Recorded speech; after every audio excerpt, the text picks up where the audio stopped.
guys, good afternoon. So guys, today is March 27. So today is 27th day of our store operation. So mata ka pa nito guys na sa kasi pamahaw pa din. So nag-wake up ko is 9. Then nag-open ko guys hapit na 11. Hapit na 10.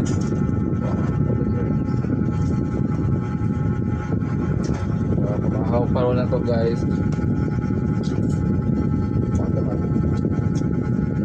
Wala nang matag sa'yo.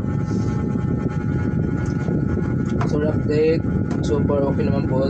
Nari ng tag price gas, nari ng tag gas 25 kilos 5 kilos soft drinks, nari ng beer, nari ng napunta.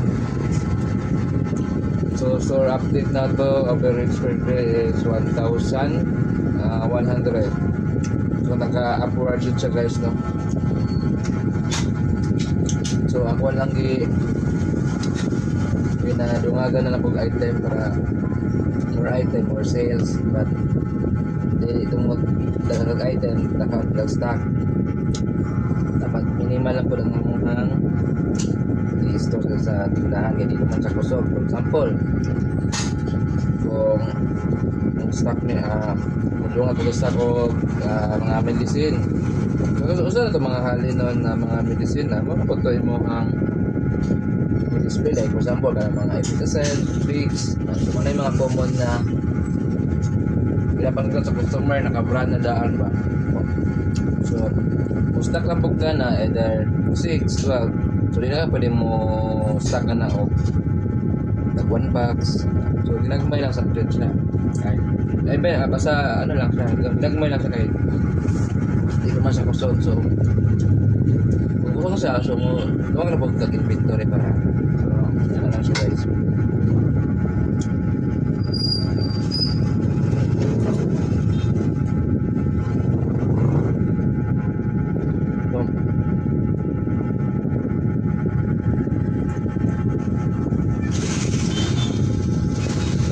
So mingaw pa dyan sa kaya karon no. Ano siya mo ang experimental nga outlet sa among main jud dito sa among sa balay. So tungkol sa akong magwagi sa paano siya mas siya dili napilitan lang siya kapugos kay no choice naman yun siya. So kung di ko mo branch out or mo additional among expenses na gataas, so among sales di man siya ingon nga lower siya versus last year, taas mangyapon siya, pero kailangan na siya isa karon para mo maximize pa mo ang generating income. Although expenses na siya karon, pero inigawa po ang kaya makakapagaw sa dagat sa negosyo. Gwapo siya ang dagat, so mga additional sa income.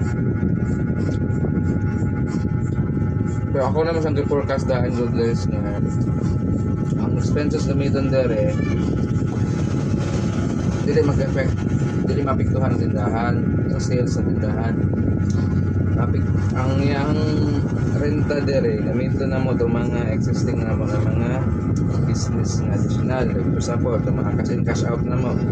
Kung na siya guys, dili man na siya kanang base wala man bilid may nag-base sales di sa tindahan na siya, gawas man din na siya hanggang ka sa office sa wifi, gawas man po na siya, ano man po na-include sa mo ang daily sales.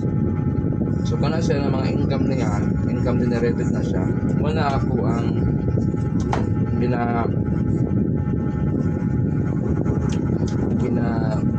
bayad sa expenses dito sa new store na mo. Ang sales na mo sa old store na mo, di siya apektado. Kung apektado manggaling siya, dili ina nakataas, baba lang yapon. So karon mo sales mo sa 1,000 per day, so ano mo percentage mo sa mga profit, gross profit nimo. Tumabot ang mga 4,500. Good. So, akong monthly diri karon 6,000. So, renta. So, plus kurente. So, dapat mga 11,000. Ang kanan siya, 11,000. So, minus 4,500. So, gamay na ako. Kasunod. 4,500 minus 11,000. So, negative ko, 6,500. So, ng 6,500 na ako, pwede mo na ko siya kaot sa Gcash ng mga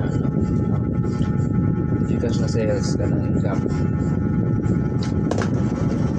So, ma-recover din ako na. So, after 3 to 6 months, kung same lang gyapon ng iyang sales, di siya nagasaka.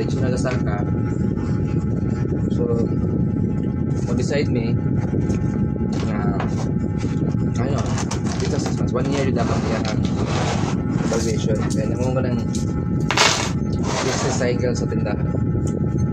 1 year. So, after 1 year, kung di siya nakasaka, di siya moabot sa akong target na sales, so na possible mo transfer mo yung line area na mas mo fit sa mga target na sales. So muna na guys for this update. So please subscribe and share my YouTube channel. So thank you, bye bye.